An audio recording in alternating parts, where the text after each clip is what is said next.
We feel differently at each part of the day, before sleep, after sleep, before meals, after meals.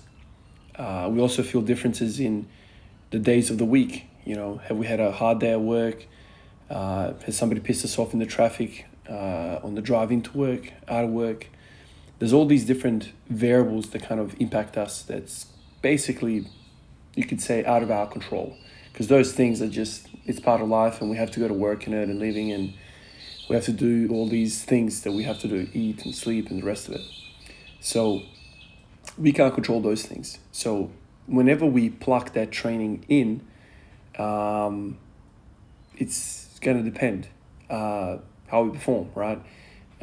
Performing straight after sleep, 5 o'clock in the morning, is going to be a whole lot different, after dinner or after lunch. So we can't control those things, and that shouldn't discourage us from coming in and putting in some work.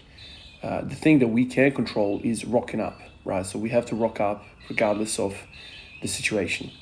Now, we can't use preconceived ideas of what we should perform in that particular moment, right? So what I lift at 5 o'clock in the morning is not going to be the same. We shouldn't expect it to be the same at, 6 p.m. It's not going to be different. And so this is where auto-regulation comes in. It's that word that I keep talking about. It encompasses a lot of my beliefs. It's a word that describes you basically not having expectations about your performance. The only thing you can kind of do is rock up, warm up, touch the barbell, move the barbell, and then see what your effort is like at every given weight. And then just auto-regulate or, do a percentage of an effort, kind of like the RPE scale. Focus on the effort, not the number on the bar. Because the number on the bar will change drastically even throughout a 24-hour cycle. So right now, worked up to a 200 kilo deadlift at 5 o'clock in the morning, right? That 200 kilo deadlift felt as heavy as 240 yesterday. Now, 40 kilos, that's a freaking big difference, right? But it felt quite heavy. It doesn't help the fact that it's 5 o'clock in the morning. I'm trying to be quiet. I don't want to wake anybody up. So I'm trying to deadlift quietly. Now, if you've never deadlifted quietly, it's a different ball game. Number one, you can't put your whole might into the bar because you don't want to make the barbell kind of clunk. You can take the slack out of the barbell, but there's individual plates on the bar which might have different contact points, and if you take the slack out of the bar and then go for it, the bar will make some sound. So I'm trying to avoid that, and also on the way down, I'm trying to lower the barbell onto the floor easily or nicely. All of that changes the way I move the bar. It's kind of like tempo squatting or tempo deadlifting. It makes you control the weight in positions where you don't normally control the weight that easily. You explode up from the ground and you carry that momentum up, and that's it. If I asked you to pause 3-4 different points throughout that range of motion, all of a sudden you're cooking. And it's wasting you. But that doesn't mean that I feel crap because I only moved 200 kilos today. No. Today's 200 is completely different environment, completely different set of circumstances. There's been times where I've kind of been pissed off because I was focused on, the destination, focused on the number, focused on these things that I'm expecting. But it just can't happen when the environment, when the situation doesn't allow it. So I've kind of reached the point in my life where I'm like, all I really care is the effort. I care about the effort, so I rock up, and today 200 feel like 240, so I'm happy. But previously, like I said, I'd be leaving this freaking garage pissed off. I only did 200 kilos. This is where this traditional, conventional programming is really tough for me to understand, because if you're following a rigid program and it's asking you to hit 80% or 90% of your deadlift, and you have to do your session at 5 o'clock in the morning, you can hit those numbers, but your RPE, RPE, for those of you that don't know, it's rate of perceived exertion. It's sort of a system that quantifies your effort. It's 0 to 10. 10 is basically maximum effort, you don't have another rep in you. 9 is you might have another rep in you. 8 is kind of you have 2 reps in you, and so on and so forth. So it's kind of like trying to put a kind of a quantitative measure on something that is basically purely subjective on your perception of what's happening. So it's all about your effort, and it's not about the number on the bar. It's just impossible. You can't expect to have this consistency in a biological organism, which basically is just chaos. So the way I've kind of managed to squat almost 2 years in a row is just to do that. Understand that there's going to be fluctuations. Understand that there's going to be a chaotic kind of nature to this graph. And as long as there is kind of like a long-term upward trend on this graph, even though there's deflections up and down, that's all you can hope for. You're looking up towards the horizon. You're looking up at a kind of a longer view, and just go for it. So you're going to have days like this where I have to wake up 5 o'clock in the morning, go to work for 12 hours, and obviously it's not ideal. It's not ideal, performance environment. But I keep thinking to myself, the RPE or my perceived exertion for today's session was pretty close to what it was yesterday. Yesterday I had a bunch of meals in me. I rocked up, comfortable. I don't have to worry about anything. I can just bang as much as I want. And yeah, it's just a degree of, I don't know, bunch of variables which are favoring me. I thought that it's important to kind of learn that. It took me a little while to learn that, and I've certainly kind of hurt myself in the past, especially when I was going through that whole hip pain thing. I remember points freaking where I would be like, screw it, I'm hitting 180 today no matter what. And on many of those days, I had no business hitting 180.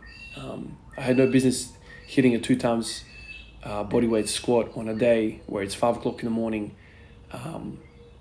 The conditions are not ideal, underslept, underfed, and I'll go ahead and I hit that. And that's fine. On camera, it looks like it's moved really nicely and smoothly and whatever. And I walk over to my book and I write it in, 180 times 1, successful session.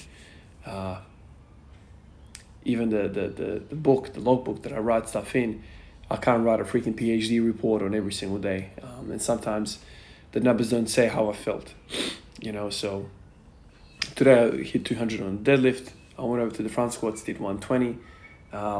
Even that was kind of sub my normal, but that's okay. I'm going to walk away quite happy.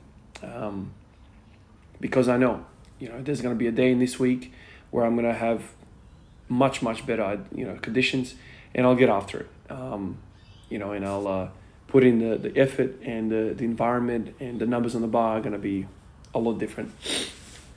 But anyway, I guess you can put that auto regulation into your current training. I just don't know how it would work if you're training 3 days a week and 2 of those days are, in suboptimal conditions. That means then in the whole 7-day cycle, you've only had 1 proper session where you've moved the right numbers. So, this is why I prefer high frequency training, especially if you're somebody like me who's a shift worker, who, has all these different things to juggle: night shifts, day shifts, lack of sleep, lack of food, all that sort of stuff. To me, like I didn't choose squat every day. It's almost like squat every day chose me, because I struggled with these ideas for quite a long time before I started this damn thing 2 years ago. I'm 32 now, right? So I started squat every day when I was like 30, right? So, and I started at 25 training seriously for strength training. So for 5 years, man, I rotated through all these different things, try to fit all these different ideas, methodologies, and I would always, I would have maybe like 1 or 2 week period of, success, and then I would have a night shift. Something would happen in my life, all of a sudden the training session is the last thing on my mind, and I rock up and I'm like, Jesus Christ, man, I've got 5 sets of 5 at 85% today. man, how am I going to do this? And then I get pissed off and I get anxious and it plays in my mind because I know this is going to happen. And then I rock up to the session and it's like, freaking the session takes an hour and a half, 2 hours. I'm wasting my time. I don't want to be here. It's way too much freaking work, way too difficult. And it's like a downward spiral. And then eventually, these type of efforts cannot be sustained because it's, everything about you is saying no. And then you quit it. I keep telling my wife, she bought this packet of cereal a few months ago. And it's like a 5 out of 5 star rating, health rating, or heart rating, whatever the thing is. It's like 5 hearts, like maximum, health stars. Try to eat that thing, mate. It's like eating cardboard. It's like eating damn cardboard. It's like no joy, no taste, no freaking nothing. It's crunchy as all hell, too hard. It's like hard to freaking bite through. It's like, what the hell's the point of this? And so I had it once because, I was trying it and I haven't been back to it ever since. It's 5 out of 5 stars for health, but the fact that I'm never going to go back to it ever again, it's basically 0 out of 5 stars. I'm not going to consume this damn thing anymore because it's shit. It's too difficult to eat. It's basically disgusting. And so I'm not going to eat it. And it could be 10 out of 5 stars. I'm not going to eat it. Therefore, it's not healthy for me at all. Unfortunately, right? 5 by 5, 3 times a week is a fantastic program. But are you going to stick with it long term? You might stick with it for 2-3 weeks and then you're going to give up because it's just damn too hard. It's damn too hard. The linear progressions are going to get to a point where it's too damn difficult. Then you're going to reset, and the reset is going to send you too far back that you need to be. So it's going to be too light for about a week or two, and then it's going to be too difficult for a week, and then you're going to quit, and then you repeat. And so out of a 4-week cycle, maybe you have 1 week where you are exactly where you want to be and you're training with the right numbers. All the other time is too easy or too hard. And people will say that's periodization. To me, that's a complete waste of time because you're completely missing the mark.